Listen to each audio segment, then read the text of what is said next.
Hi friends, good morning. Sir எனக்கு ஒரே ஒரு புக் சொல்லுங்க. அந்த ஒரு புக் படிச்சாவே நான் எக்ஸாமை கிளியர் பண்ணணும். அதுவும் ஹை லெவல் ப்ரிப்பரேஷன் பண்ணி நல்ல நாலேஜை கேதர் பண்ணி நான் எக்ஸாமை கிளியர் பண்ணணும். அதுக்கு ஒரு புக் சொல்லுங்க அப்படின்னு நிறைய பேர் கேட்கறாங்க. சோ ஒரே ஒரு புக் சொல்யூஷன் எல்லா எக்ஸாமும் கிளியர் பண்ணணும் அப்படின்னா என்ன புக் அப்படிங்கறத சொல்றேன். அதுக்கு முன்னாடி நீங்க ஆல்ரெடி எக்ஸாம் எழுதிருந்தீங்கனாலும் இல்ல இப்ப லாஸ்ட் டைம் நடந்த நார்செட் 6 எக்ஸாம் எழுதிருந்தீங்கனாலும் உங்களுக்கு வந்து எக்ஸாம் பேட்டர்ன் தெரிஞ்சிருக்கும். அந்த எக்ஸாம் பேட்டர்ன் நீங்க பாத்துருந்தீங்க அப்படின்னா ரொம்ப சிம்பிளான கொஸ்டின் ஆனா ஹை லெவல் ப்ரிப்பரேஷன் பண்ணவங்களால தான் இதை வந்து பண்ண முடியும். பெரும்பாலும் வந்து பாத்தீங்கன்னா அப்ளைடு கொஸ்டின்ஸ். இதுல எப்படி கேட்டிருந்தாங்க அப்படின்னா எமர்ஜென்சி மேனேஜ்மெண்ட், இடி டியூப் இன்டுபேஷன், சக்ஷனிங், தென் அனஸ்தீசியா, ஐசியூ கேர், தென் ப்ரொசீஜர், அதுல என்ன நம்மளோட நர்சஸ் ரெஸ்பான்சிபிலிட்டி. பெரும்பாலும் இதுதான். இதுக்கு வந்து பாத்தீங்கன்னா ஹை லெவல் ப்ரிப்பரேஷன் பண்ணிருந்தா மட்டும்தான் நீங்க இந்த எக்ஸாம் கிளியர் பண்ண முடியும். சோ இதுக்கு ஒன்லி ஒன் பெஸ்ட் புக் அப்படின்னா இந்த ஒரு புக் தான். என்ன புக் அப்படின்னா என்க்ளெக்ஸ் ஆரல். இந்த புக்கை நீங்க படிச்சீங்க அப்படின்னா எப்படியாப்பட்ட எக்ஸாம் எவ்வளவு ஹார்ட் புக்கா இருந்தாலும் எவ்வளவு பெரிய ஹார்ட் கொஸ்டின் பேப்பரா இருந்தாலும் நீங்க வந்து எக்ஸாம ஈஸியா கிளியர் பண்ண முடியும். ஆனா இந்த எக்ஸாம ப்ரிப்பேர் பண்றதுக்கு நீங்க வந்து இந்த புக்கை கண்டிப்பா படிச்சாகணும். என்னென்ன புக்னு பாத்தீங்கன்னா என்க்ளெக்ஸ் ஆரல்ல சவுண்டர்ஸ் அண்ட் மோஸ்பி. சவுண்டர்ஸ்ல உங்களுக்கு வந்து 9th எடிஷன் அப்டேட்டட் எடிஷன் வந்து இருக்கு. சோ அடுத்தது வந்து பாத்தீங்கன்னா மோஸ்பில உங்களுக்கு 20th எடிஷன் இருக்கு. ரெண்டு புக்குமே வாங்கணுமா அப்படின்னு கேட்டீங்க அப்படின்னா கண்டிப்பா நீங்க எக்ஸாம ஹை லெவல் ப்ரிப்பரேஷன் பண்ணணும். எக்ஸாம ஹையஸ்ட் ஸ்கோர் வாங்கி நான் வந்து எக்ஸாம் கிளியர் பண்ணணும் அப்படின்னு நினைக்கிறீங்க, எனக்கு வந்து நிறைய நாலேஜை கேதர் பண்ணணும்னு நினைக்கிறீங்க அப்படின்னா கண்டிப்பா நீங்க ரெண்டு புக்கையும் வாங்குங்க. உங்களால படிக்க முடியும், என்னால வந்து எவ்வளவு பெரிய எக்ஸாம் வந்தாலும் கிளியர் பண்ணிடுவேன் அப்படின்னு நினைக்கிறவங்க, நாலேஜ் ரொம்ப கேதர் பண்ணணும் அப்படின்னு நினைக்கிறவங்க இந்த ரெண்டு புக்கையுமே வாங்குங்க. இந்த ரெண்டு புக்லயும் உங்களுக்கு வந்து பாத்தீங்கன்னா கண்டென்ட் வந்து பாத்தீங்கன்னா ஹை லெவல்ல இருக்கும். அதாவது யாருக்குமே தெரியாத விஷயம் உங்களுக்கு தெரியும். இதுல உள்ள கொஸ்டின்ஸ் அண்ட் ரேஷனலை. சோ இத நீங்க பாத்தீங்க அப்படின்னா ஒரு கொஸ்டின்ஸ்க்கு 4 ரேஷனலை கொடுத்திருப்பாங்க. அந்த 4 ரேஷனலையும் பாத்தீங்க அப்படின்னா 4 கொஸ்டினுக்கு உள்ள ஆன்சர்ஸ்.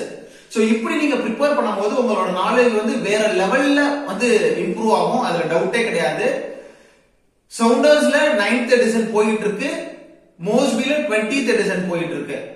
இதை தவிர உங்களுக்கு எனக்கு இன்னும் நிறைய படிக்கணும், நிறைய தெரிஞ்சுக்கணும், நமக்கு படிக்கிறதுக்கு நிறைய இருக்கு, தெரிஞ்சுக்கிறதுக்கு நிறைய இருக்கு, இன்னும் நிறைய புக்ஸ் படிக்கணும் அப்படின்னா மத்த புக்ஸ்ல எல்லாம் நீங்க போலாம். ஆனா எப்படியாப்பட்ட ஈஸியான எக்ஸாமா இருந்தாலும் சரி, எப்படியாப்பட்ட கஷ்டமான எக்ஸாமா இருந்தாலும் சரி, ஒரே ஒரு புக்ல எக்ஸாம் கிளியர் பண்ணணும் அப்படின்னா உங்களுக்கு என்க்ளெக்ஸ் வந்து பெஸ்ட் சாய்ஸா இருக்கும். அதை இன்னைக்கே வாங்கி படிக்க ஆரம்பிச்சிருங்க. எப்படியாப்பட்ட எக்ஸாம் இருந்தாலும் கிளியர் பண்ணிடலாம். சோ நம்ம சேனல்ல ஓல்டு கொஸ்டின் பேப்பர் போட்டிருக்கேன். ஓல்டு கொஸ்டின் பேப்பர் எதுக்கு நம்ம போட்டுக்கிட்டு இருக்கோம் அப்படின்னு பாத்தீங்கன்னா நீங்க ஓல்டு கொஸ்டின் பேப்பர் பேட்டர்ன் பார்க்கணும். சோ அதுல நம்ம வந்து எப்படி எல்லாம் கொஸ்டின்ஸ் கேட்டிருக்காங்க, எந்த சப்ஜெக்ட் எல்லாம் மோஸ்டா கவர் பண்ணிருக்காங்க அப்படிலாம் பாத்தீங்கன்னா மட்டும்தான் உங்களுக்கு வந்து ஒரு பேசிக் ஐடியா வரும். ஒரு ப்ளூ பிரிண்ட் மாதிரி உங்களுக்கு தெரிய வரும். அந்த ப்ளூ பிரிண்ட் உங்களுக்கு தெரியல, கொஸ்டின்ஸ் எப்படி எடுப்பாங்க அப்படின்னு தெரியல அப்படின்னா கண்டிப்பா நீங்க போயிட்டு எதுல கான்சென்ட்ரேட் பண்ணணும், எதுல லீஸ்ட் கான்சென்ட்ரேட் பண்ணணும்னு தெரியாம போயிடும். அதுக்காக நம்ம ஓல்டு கொஸ்டின் பேப்பர் போட்டிருக்கோம். ஓல்டு கொஸ்டின் பேப்பர்லயே கிட்டத்தட்ட நம்ம 3000 கொஸ்டின்ஸ்க்கு மேல வந்து கவர் பண்ணிருக்கோம். சோ இதை படிச்சீங்கன்னாவே ஓரளவுக்கு கண்டென்ட் வந்து நிறைய தெரிஞ்சிருக்கலாம். இடையில ஒவ்வொரு கொஸ்டின் பேப்பர் படிக்கும் போது நான் வந்து இந்த சப்ஜெக்ட்ல அதாவது ஒரு செக்ஷனிங்ல இதுல வந்து எது கேட்பாங்க அப்படின்னு சொல்லியிருக்கோம். தென் கேஸ்ட்ராட்டமி பண்ணும்போது அதுல வந்து இம்பார்ட்டன்ட் என்ன அப்படிங்கறத சொல்லியிருக்கோம். ரைஸ் டு ஃபீடிங்ல இம்பார்ட்டன்டா என்னென்ன படிக்கணும் அப்படிங்கறத சொல்லியிருக்கோம். சோ எந்த ஒரு கொஸ்டின்ஸ் வந்தாலும் அதுல வேற என்னென்னலாம் கேட்பாங்க அப்படிங்கறதையும் நம்ம வந்து சொல்லியிருக்கோம். சோ அதனால ஓல்டு கொஸ்டின் பேப்பர் உங்களுக்கு ரொம்ப ஹெல்ப்ஃபுல்லா இருக்கும். அதை போய் பாருங்க. தென் கோல்டன் பாயிண்ட்ஸ் நம்ம எக்ஸாமுக்கு கிளியர் பண்ணும்போது, எக்ஸாமுக்கு ப்ரிப்பேர் பண்ணும்போது எடுத்த இம்பார்ட்டன்ட் பாயிண்ட்ஸ், கோல்டன் பாயிண்ட்ஸ் அப்படியே போட்டோ எடுத்து போட்டிருக்கேன். அடுத்தது வந்து பாத்தீங்கன்னா இப்ப நார்செட் 6ல எடுத்த வந்த கொஸ்டின்ஸ் வந்து நான் உங்களுக்கு இப்போ 1 by 1 அதாவது ஒரு 20-25 கொஸ்டினா ஒரு 4 வீடியோவா போட போறேன். அதுல உள்ள கொஸ்டின்ஸ் எல்லாம் பாருங்க. வெரி சிம்பிளா இருக்கும், ஆனா ட்விஸ்டிங் கொஸ்டினா இருக்கும். இது வந்து நீங்க என்க்ளைஸ் படிக்கும் போது தான் தெரியும். சோ கொஸ்டின் பேட்டர்ன் எப்படி இருக்குன்னு பாத்தீங்க அப்படின்னா நார்செட் 6ல உங்களுக்கு ஓரளவுக்கு பேசிக் ஐடியா வரும். இந்த ஹை லெவல் ப்ரிப்பரேஷன் பண்ணீங்க அப்படின்னா உங்களுக்கு எப்படியாப்பட்ட எக்ஸாம் இருந்தாலும் கிளியர் பண்ணிடலாம். சோ நானும் ப்ரிப்பேர் பண்றேன் அப்படின்னு தயவு செய்து ப்ரிப்பேர் பண்ணாதீங்க. ப்ரிப்பரேஷன் உங்களுக்கு ஹை லெவல்ல இருந்தா மட்டும் தான் எக்ஸாமை கிளியர் பண்ண முடியும். உங்களுக்கு எந்த அளவுக்கு நாலேஜ் இருக்கோ, அதாவது எல்லாருமே எக்ஸாம் எழுதுவாங்க, ஆனா யாருக்கும் தெரியாத விஷயம் நமக்கு தெரிஞ்சிருந்தா மட்டும்தான் எக்ஸாம் வந்து நம்ம ஹை லெவல்ல மார்க் எடுத்து கிளியர் பண்ண முடியும். அதனால நானும் ப்ரிப்பரேஷன் பண்றேன், தயவு செய்து பண்ணாம நல்லா ப்ரிப்பேர் பண்ணுங்க. ஹை லெவல் ப்ரிப்பரேஷன் பண்ணுங்க. நிறைய தெரியாத விஷயத்தை தெரிஞ்சுக்கோங்க. அப்பதான் நீங்க எக்ஸாம் கிளியர் பண்ண முடியும். சோ வேற ஏதாவது டவுட்னா நம்மளோட கமெண்ட் செக்ஷன்ல சொல்லலாம். இதை தவிர நிறைய மோட்டிவேஷனல் வீடியோ நம்மளோட சேனல்ல இருக்கு. என்னென்ன புக்ஸ் படிக்கணும் நம்ம வந்து போட்டிருக்கோம்.